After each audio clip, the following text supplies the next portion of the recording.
It's been brought to my attention that the most likely explanation for my existence as it is on earth is that I am God's joke. I'm here to make the man laugh. Every once in a while, naturally, he'll have to play a prank on me, like telling me, "Don't make people laugh for a few years. This is serious, serious stuff. You have to speak really seriously. Comedy just dissipates stuff or makes things look ridiculous. Be serious." You know, he's got to do what he's got to do. He enjoys the big break when things come through. So I may as well make the Lord laugh as well as I can. Children, do not try this at home. I'm a professional comedian. I've appeared on numerous tapes with everybody from Louis C.K. to Donald Trump. And there are many recordings of that. Well, Louis was able to buy his back and destroy them because he's a pussy.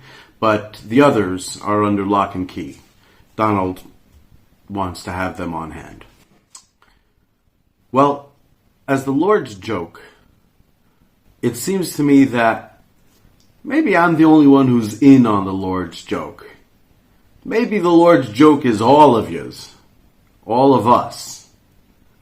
And he was playing a special joke on me, telling me to be all super serious about getting that point across. And I failed to have the requisite sense of humor. It's another one of God's pranks. He failed to input too many funny lines into the Old Testament. He did input a few, but overall it's a little bit more on the severity side. It's a little bit more on the severity side than on the lighthearted, God kind of self-deprecating, putting himself down a little bit, just to show he's one of the fellas. Although the New Testament, I have to tell you, they kind of went overboard in that regard. What if God was one of us? Just a dying, bleeding, shitting man on a cross.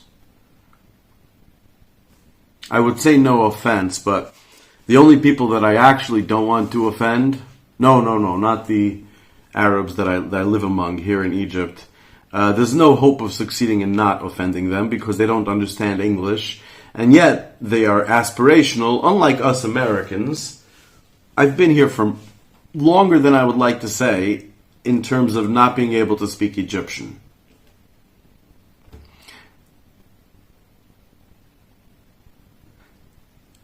But they want to speak English, so they'll watch this in English, even though Egyptian titles can be made, whatever. They'll want to watch it in English, and certainly the nuances are not going to come across. Comedy does not travel well. But if we're all God's joke, I've got a worldwide audience, if you speak the language or don't. The only group that I don't want to offend is people, well, I know this is going to seem, biased, but I'm telling you my bias straight up front. People like myself. People who grew up Orthodox Jewish, who might feel that it's ridiculous that I'm doing this right now, might find it, chayzik. And, listen, I won't say anything negative about them, like I said. These are the people that I take seriously. But I at least have to introduce myself to them. Obviously, it's not like I'm looking for a critical audience. So they are invited into the theater. Guys, I'm still one of you. I'm still one of you. Chill out.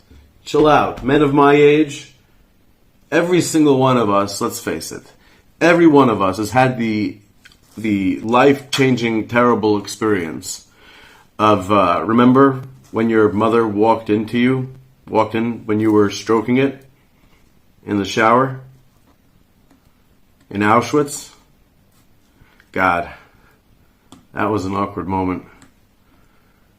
And your grandmother, she used to have to clean the place. Can you imagine how she felt? Anyway, so welcome one, welcome all to God's joke. And we'll see if we survive any longer to do a second episode.